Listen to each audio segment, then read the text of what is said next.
Hello, this is Craig with a tactical social game update. Most of the time that I've spent here, which has been about a week and a half, has been trying to do tiles. Tiles are a really irritating thing to do. There are two reasons for me that tiles are particularly irritating. The first is that tiles are a pain in the ass to physically draw with your hand. They require you to draw a whole lot of tiles, and you have to match them up just right so that they merge together well. Tile next to tile, you get two different tiles that you need to draw, and you end up needing to draw lots and lots of tiles, and that's really a pain in the ass. The other problem I was having is the fact that since these maps are entirely randomly generated, you have to be careful about how you draw your tiles, because the map has to understand where to put what visuals. And if you've got 80 different visuals, like an inside left corner tile, then you have a difficult time. So what I've come up with is a special way of doing it that involves 3x3 grids in the tile file.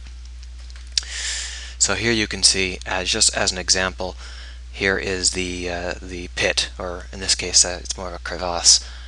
But what it is there's a core piece in the center of the 3x3 grid, and that would be this little, it's actually a diamond-shaped blip. It's hard to see. That gets drawn every time. And then, depending on who is neighboring it, you draw the other pieces of that 3x3 element. So in the center is this little triangle, this little diamond that holds them together, and then each direction, if there is a tile in that direction, gets drawn. So this is the diamond with the left extension and a down extension. This is the diamond with a right extension and an up extension and a left extension. If the tile is a tip tile, a cap tile, then it draws a capping element instead of just ending the ravine in a diamond, which looks very weird if you do that. Now it turns out this is actually pretty useful. It allows you to build pits, or let's see if I've got any pits that are, here we are. It allows you to build pits that are more than simple ravines. So this pit, all of these pits together, it's a total of one 3x3 grid and another 3x3 grid that's only partially filled out. So it didn't take long to draw, and it allows you to do any combination of pits. As you can see, there's a little bit of scuffling here, and that's just because I got clumsy when I was drawing the pits. You still have to be careful when you're drawing them. It's just that you can draw them much, much faster than you used to be able to, and that's a big advantage to me. Now, of course, there are limitations, but the limitations are rather minor in comparison to the speed increase for me actually drawing these things. The other thing I drew is walls.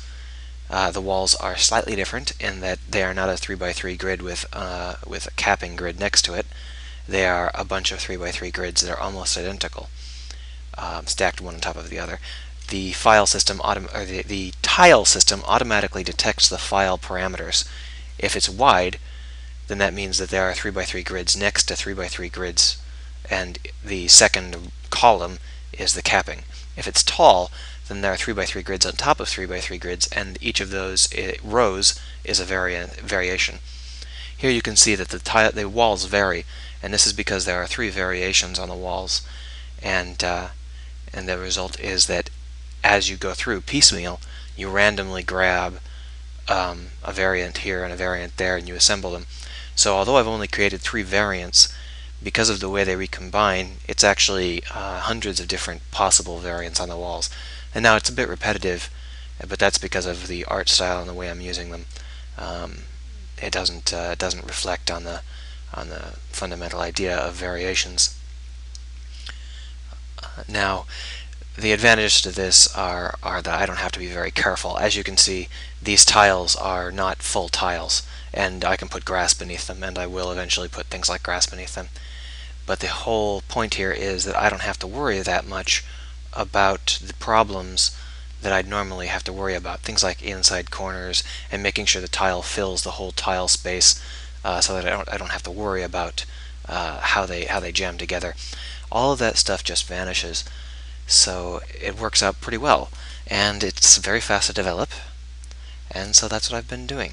And I actually only got around to actually creating art assets today. Previously I was building these things in the classic manner and getting very irritated that it took so long and was so hard to do. That's it.